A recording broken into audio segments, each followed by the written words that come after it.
be honest, boxing's never seen nothing like this in the history of boxing. Since it began 250 years ago, it's never seen anything like this. I believe this is going to be great for boxing. I believe we're going to win. He's going to have after the fight is over, then so be it. I'm already in a no-win situation anyway. To me, it's a win-win. But I'm in a no-win because if I knock him out fast in the first round, they're going to be like, oh man, this wasn't worth it. If I let it go a few rounds and drag it out, they're going to be like, oh man. I've always been in the gym training. I'm boxing professional fighters. Activity is great. I had 15 fights in 1 year when I was younger.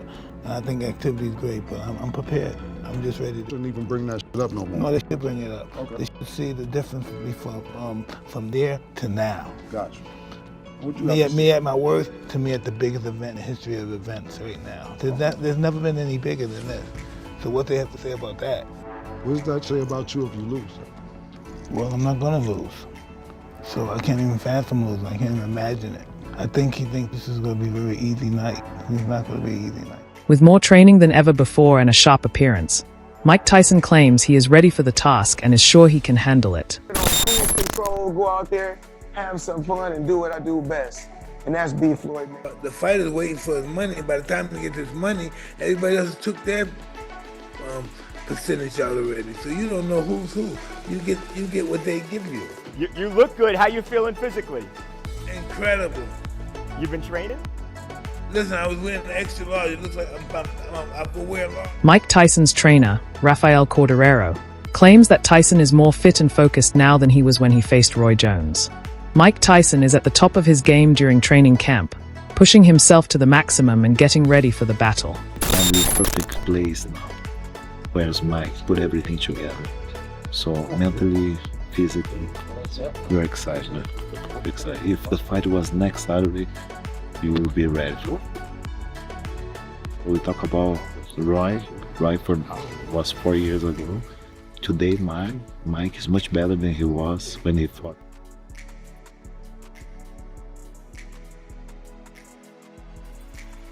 Okay.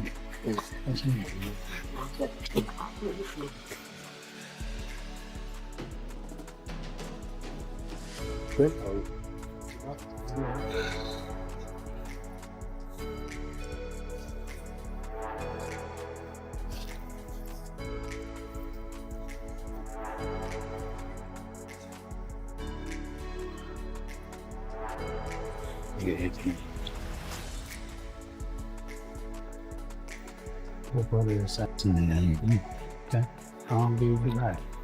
Good. Round one. Boom. Few. Cut the ring. Exactly. Cut the ring. Exactly. Floyd Mayweather Jr. has always felt at ease portraying the antagonist, according to Jeff Mayweather. Additionally, a bout with Mike Tyson might test his reputation while demonstrating his abilities and self-assurance. Floyd Mayweather Jr.'s return, according to Tony Jeff, is motivated by his ego because he cannot take being overshadowed, particularly following Tyson versus Jake Paul. Why? It's easy, because Floyd always was the bad guy. Once again, he's gonna be the bad guy. And I think that if there's any way to try to remove his it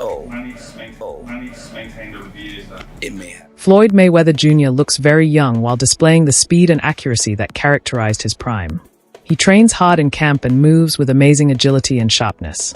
Floyd demonstrates his quickness, skill, and unwavering focus as he pounds the big bags with force and accuracy. We've got to make as much money as we can while we can, and then get out of the sport. But with these two, they're multi-millionaires. And I want to get into the tail of the tape and talk about exactly the records and all of that stuff with it. But first, I just want to say, I believe that these are doing this for different things. Mike Tyson is doing it purely for the money. Purely for the money. Floyd is doing it for the money as well, but also, I believe Floyd's doing it for that limelight. They've seen the numbers that Mike Tyson, Jake Paul got, and I think this is the most viewed fight of all time, Mike Tyson, Jake Paul. I might be wrong in saying that, but I'm sure it was. was hosted on Netflix, and Floyd's been one in the past with his ego that he wants to just, be in that limelight all the time. And when you're not in the limelight all the time, you want to... As boxing legends return for exhibition fights, Henry raises concerns about the sport's future, noting that Floyd Mayweather Jr. is linked with Mike Tyson and Manny Pacquiao is set to face Rosalind Pivkoff. He believes these bouts are driven more by money than competition, especially after Tyson's controversial comeback against Jake Paul.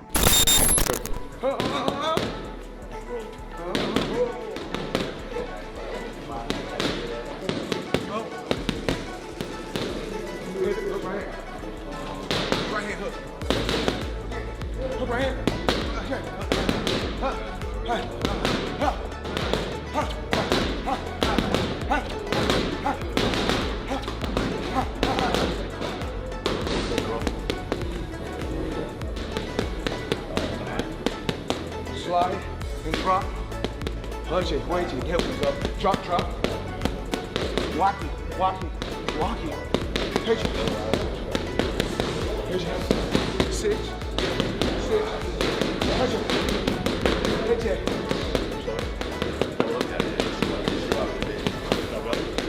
Watch it. I step back like I have my distance. That's why I step.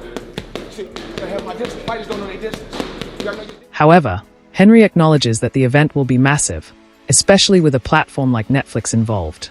There is curiosity in spite of criticism.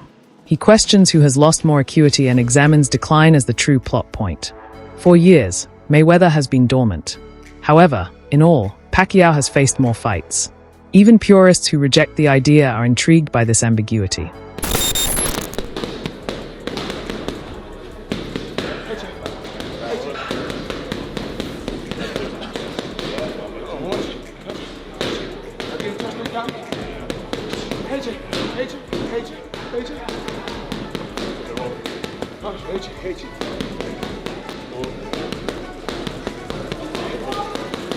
Adola raises key questions about the alleged altercation between Mike Tyson and Floyd Mayweather Jr. in Congo, wondering whether the event is truly happening or quietly fading away. With the fight reportedly set for September but announced as early as February, he finds the unusually long promotion window puzzling compared to the typical 3 to 4 month cycle, suggesting either an ambitious global build-up or behind-the-scenes uncertainty. He also examines Netflix's strategy of staging high-profile matchups.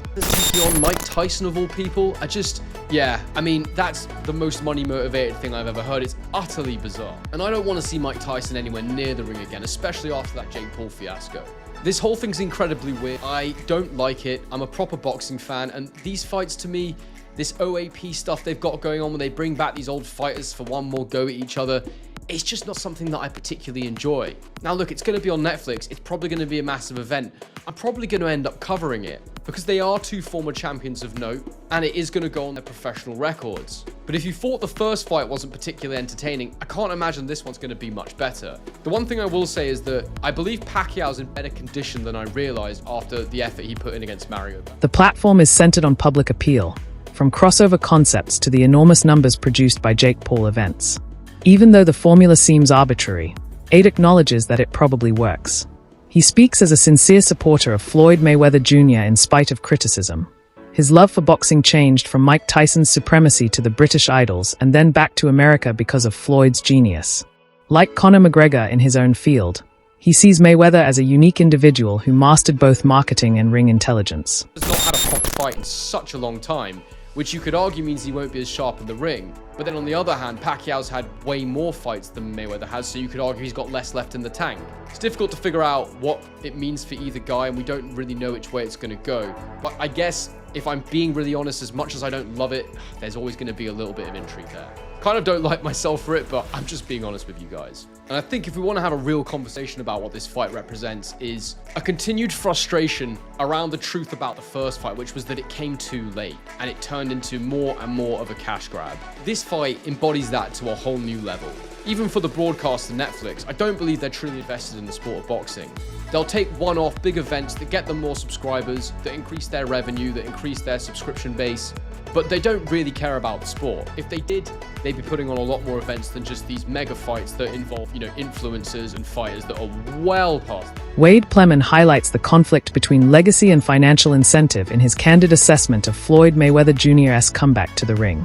He argues that spectators may find it disappointing to watch a fighter of Floyd's caliber compete again at this point, since it implies the decision is motivated more by financial gain than by a love of the sport.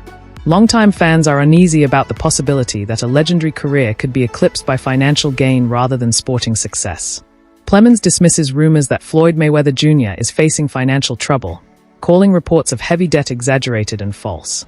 He acknowledges the event is financially lucrative, but describes it as a strategic move that balances Mayweather's competitive spirit with smart brand and career management, even if some see it as purely commercial. Also talk about Floyd Mayweather versus Mike Tyson in the Congo. Is that now scrapped? Why are they announcing this several months before the event? I mean, is it a massive build-up? I mean, when you think about it, most fights are announced 3 months, 4, before an event. This one, September. We are in February, people. Like, what is going on? I mean, what are Netflix doing? Netflix are kind of, obviously they're picking up and putting on really random stuff. Like Ronda Rousey versus Gina Carano. If you are an MMA fan, that fight was supposed to happen way more than a decade ago. Way more than a decade ago. They're doing it now. Will it get big numbers? I guess it kind of will. They've obviously done the Jake Paul stuff. Jake Paul, Mike Tyson. Jake Paul versus AJ. They done massive numbers. Crawford Canelo, a serious fight, and then they're doing... Ariel Helwani questions the value of the impending bout between aging boxing legends, arguing that with both fighters past their prime, the matchup feels more like a spectacle than a meaningful contest. He stresses that health and safety should come first, warning that the risks may outweigh any entertainment or financial reward. Reflecting a broader debate in boxing about veteran comebacks, Helwani cautions that diminished speed, reflexes, and stamina could make such fights unnecessary and potentially harmful to the fighter's legacies. Massive Floyd fan. Like, my journey into boxing, obviously when I was young, it was very much Mike Tyson, but then it went and became a UK thing. The ITV days of, I don't know, Ben Eubank, etc., Michael Watson, and then eventually Joe Calzaghe, Prince Nassim, etc., etc. My reason for going back and watching American boxing is solely down to Floyd. But I was obsessed with everything Floyd Mayweather did. I thought he was a genius when it comes to marketing and a genius in the ring. It's very rare that the two go together, which is why I think everyone kind of fell in love with Conor McGregor, right? Because Conor McGregor was a genius outside the ring in terms of how to sell a fight. And in the octagon, he actually proved that he can fight as well. Floyd, obviously on a completely different level, but you know what I mean? Very similar. Someone that talks the talk and walks the walk. And Floyd most certainly did. Johnny Nelson says that despite their age, Mike Tyson and Floyd Mayweather Jr. still possess sharp skills and elite conditioning, especially Mayweather, whose speed and precision remain impressive in training. He adds that comebacks are often influenced by relevance, family, and financial factors, and believes these veterans can still compete intelligently despite concerns about legacy risks. That concludes the video for today. Keep an eye out. Till the next time.